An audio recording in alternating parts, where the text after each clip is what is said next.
Notre ancêtre, l'Homo erectus, découvrit un jour le feu. Hein? Tiens, du feu. Ingénieux, il s'empressa d'inventer l'éclairage, puis le chauffage et le poulet barbecue. La nouvelle se répandit très vite. Bientôt, on se mit à faire cuire l'argile, à fondre les métaux. L'humanité intrépide venait de s'élancer sur la voie du progrès.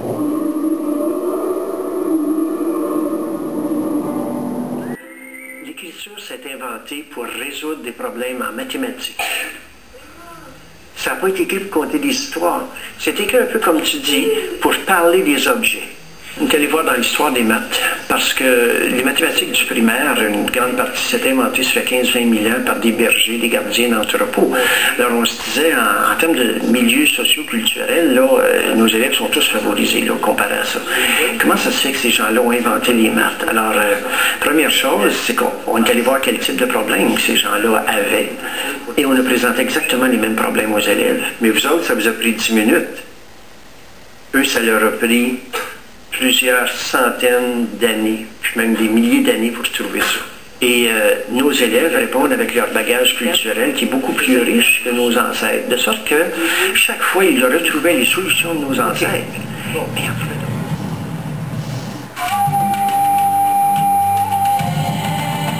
il y a 10 millions d'années, quelques créatures se mettent debout.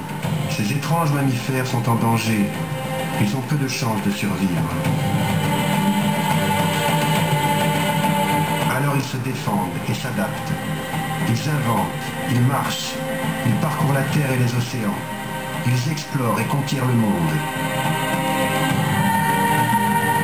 Nous sommes leurs enfants.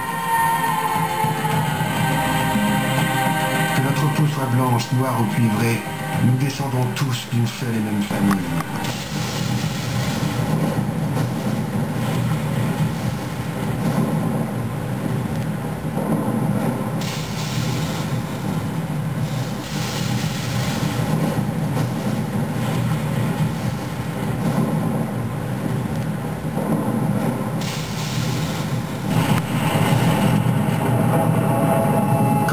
Cette histoire. Qui est le premier d'entre nous? Comment est-il arrivé? Un singe étrange va naître, un peu différent des autres. Ses parents vivent dans les arbres. Ils dorment, cramponnés aux branches, dans la terreur des prédateurs qui rôdent sur le sol. Lui, non. Il ne vivra pas comme eux. Il va quitter les arbres et se dresser sur ses pattes arrière.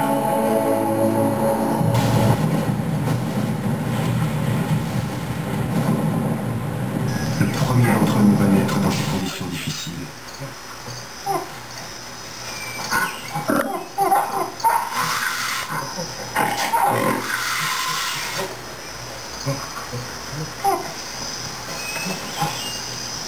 Ses parents n'ont rien pour le nourrir.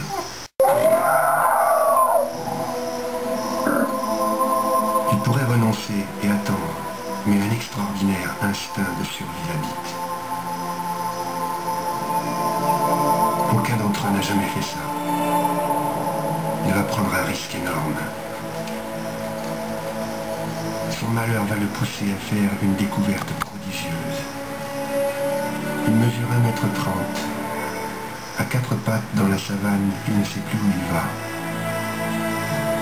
Alors, il se dresse sur ses deux pattes arrière.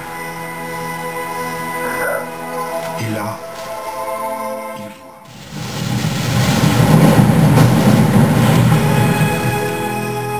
Ça y est, il est bipède. Ce n'est pas une attitude naturelle pour un singe, mais ça fonctionne. Maintenant, il n'est plus un singe. À 2000 km de là, un autre grand singe s'est mis debout. Il s'appelle Toumaï. La nouvelle s'est-elle répandue jusque-là? Pure coïncidence? On ne sait pas. Ceux qui ont continué sur deux pieds sont devenus des hommes, ou presque.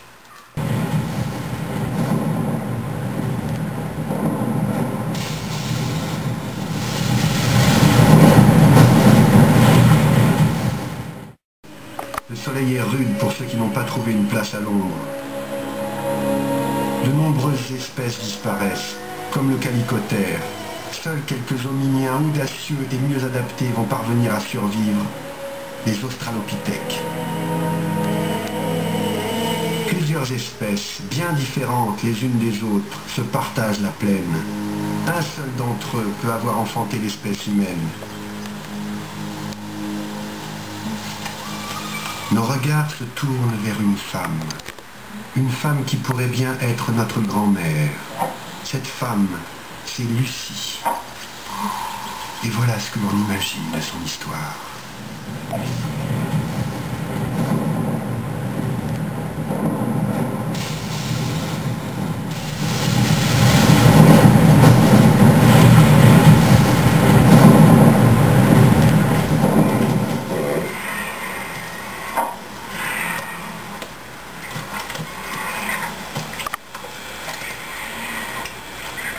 Lucie a maintenant été acceptée parmi eux, mais elle est surprise par tout ce qu'il faut.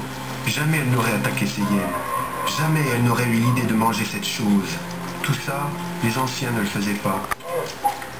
D'habitude, Lucie se nourrit de fruits, d'insectes, de plantes. Il lui est arrivé de manger des petits animaux morts. Mais ça, si elle veut rester dans ce clan, il faut pourtant qu'elle s'habitue, qu'elle fasse comme eux.